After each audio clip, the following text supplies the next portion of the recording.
Isn't it nice when car makers forget about rivalries and instead start working on a project together? Like when they use their different strengths to create one incredible car. Well, yeah. Hey guys, Stype here with a list of the best automotive collaborations ever done. Number 7. Before SLR, the fastest and most exclusive cars used to be these hardcore, flame-spitting supercars. They were loud and harsh, and generally unpleasant to drive for more than an hour. Now, if it was up to McLaren alone, the SLR would probably end up being one such car too. I mean, Gordon Murray, who made the F1, was also working on this car too. So just imagine a front-engine F1, and there you go. But luckily, Mercedes had a different idea. It will have a normal ground clearance. The cabin needs to be quiet and comfortable. Trunk space big enough for a set of golf clubs, and everything needs to work perfectly without falling apart after a few days.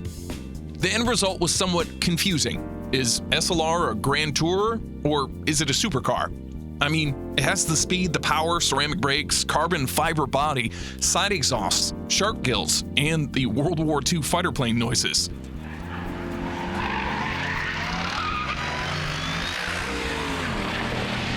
But it is comfortable and civilized. What the SLR actually was the first hyper GT, making the supercar fury accessible and easy to use. Think Bugatti Veyron, but front-engined and less power. Such a car was a godsend for fragile old millionaires who could finally drive a fast car without breaking their artificial hips. It was no wonder then that the first ever SLR was sold at an auction for an eye-watering $2 million. Old geezers need to be comfy. Number 6. This is a Vauxhall Carlton, a rather boring-looking four-door saloon from Britain. That's pretty much all there is to say about this car, and Vauxhall knew it. So to stir things up a bit, they asked Lotus to make a more interesting version of the car. This is Lotus, maker of the most exhilarating sports cars in the world. They won the F1, made a Bond car, and now they're making the most powerful car ever. But back then, they turned this boring Carlton into a notorious speed demon that was almost banned by the British government. Here's what happened. First, they took the biggest engine Vauxhall had, the 3-liter V6, and made it bigger. Most of the internals were replaced, and a pair of turbos were introduced. That took care of the power. The gearbox came from a ZR1 Corvette, differential from a V8 Commodore, and the tires were specifically designed just for this car. Add some bigger brakes, a wider body, a dark shade of British racing green, and voila! Carlton was now the fastest four-door car ever made. 380 horsepower and 177 miles per hour weren't just putting other super saloons to shame, but some supercars too. Such performance in a practical car made it very popular with British criminals, who used them to raid stores late at night. The police were so helpless with their slow Austin metros that they actually asked the government to ban the Lotus Carlton. I mean, wow, okay. Number 5. If you ever thought that the Aston Martin Vanquish is not pretty enough, well, you're either blind or you know about this one. A Vanquish redesigned by the Italian coach builder Zagato. Perhaps I should explain what coach building is. In the olden days, a Rolls-Royce, for example, would sell you a car without a body, just a chassis, engine, and wheels. This was normal. You could then take this naked car to a coach builder of your choice, and they would make you something like this, or this, or this. Basically, art on wheels. Zagato is one of the last coach builders left alive, and they have a long relationship with Aston Martin. Ever since the DB4 from the 1960s, they've been converting Astons into some of the most beautiful rolling sculptures the world has ever seen. But for me, this latest Vanquish is their best work ever. Be it a coupe, convertible, or wagon, it is simply impossible to find a prettier car. I just love what they did to it. By using fewer lines but more distinctive shapes, Zagato managed to make it more aggressive and more subtle at the same time. It shouldn't be possible, and yet here it is. The attention to detail is insane. Everywhere you look, inside and out, you can simply get lost in them. The Vanquish Zagato is, to the truest meaning of the word, a masterpiece. Number 4.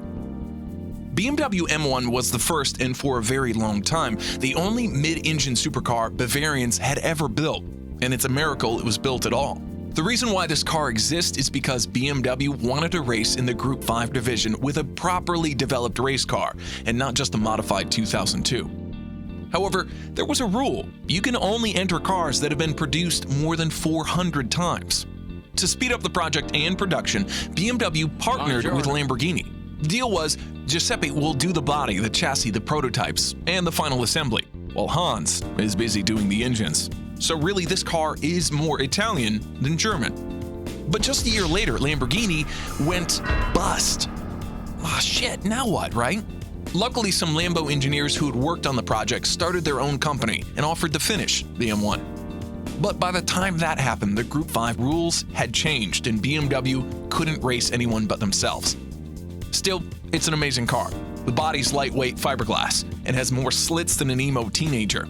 Handling is perfect, and the 3.5-liter straight-six engine, well, that went on to power the first M5, and we all know how that story ended. Last thing to point out, because of the long and expensive development, the M1 cost 50 grand, nearly double the price of a Ferrari. I'm amazed they managed to sell them all. I'm not even mad.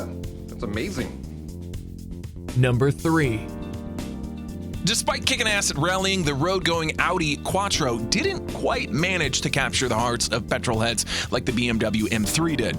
So to give their next car some more sporty credentials, Audi went to Porsche and asked if they could put some of their magic into the 80 estate. Weird choice, but okay. Porsche, who was on the brink of bankruptcy, gladly accepted. The most notable changes were done to the engine. The sweet-sounding inline-5 now has a bigger turbo, better intercooler, better injectors, and a new crankshaft, among other things.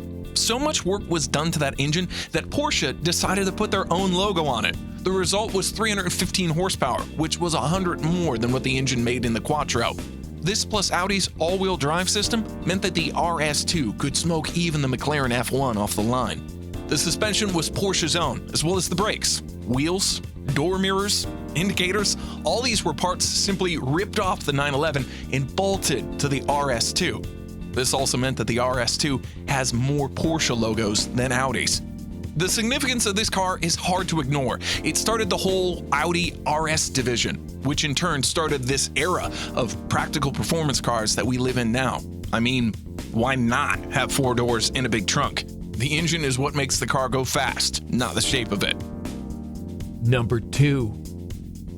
It's one thing to use someone else's engine or ask them to tune yours up, but it's quite something else to ask them to build you a completely new and bespoke one. That's how Toyota approached Yamaha. Konnichiwa. Like, hey guys, you make all these high-rev and compact engines for superbikes, but can you make one for a super car? Sure, they said. What Yamaha built was quite simply an engineering jewel, a V10 that's the size of a V8 and the weight of a V6, with most of the parts made out of expensive sections of the periodic table, stuff like aluminum, magnesium, and titanium. That's why it can rev from idle to redline in just 0.6 seconds, which was way too fast for an analog needle, so Lexus had to use a digital dashboard. Yamaha is also a world-famous maker of musical instruments, so they asked their best audio specialists to tune the sounds the LFA makes. Just listen to this.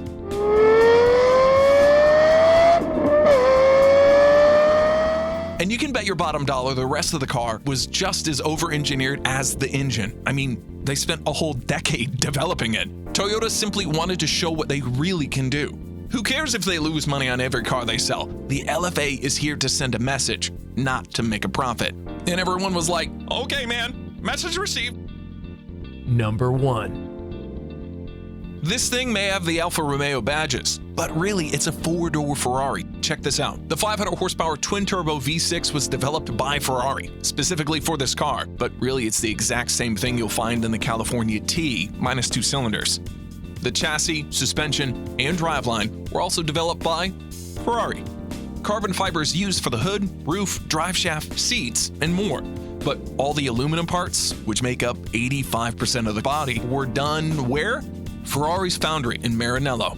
The active aerodynamics were tuned in, you guessed it, Ferrari's F1 wind tunnel. Actually, the whole development was helmed by the former chief technical engineer from Ferrari. So yeah, it's a Ferrari with some Alfa Romeo badges. And it shows. The Giulia Quadri Formaggio is the most powerful, lightest, sharpest, and the fastest car in its segment. Forget about the M3 or the C63 or ATS-V. This is the one you'll fall in love with. I just wish it looked better. Those headlights in particular look a little bit like Speciale needs. I prefer the old design direction much more. Although I must say the hardcore GTA M version looks unbelievably sexy. Probably because it reminds me of this. I mean, come on. Look at those shapes and those lines. I wouldn't be surprised at all if that was used as inspiration. Anyway, can you guess these other 3 collaborated cars?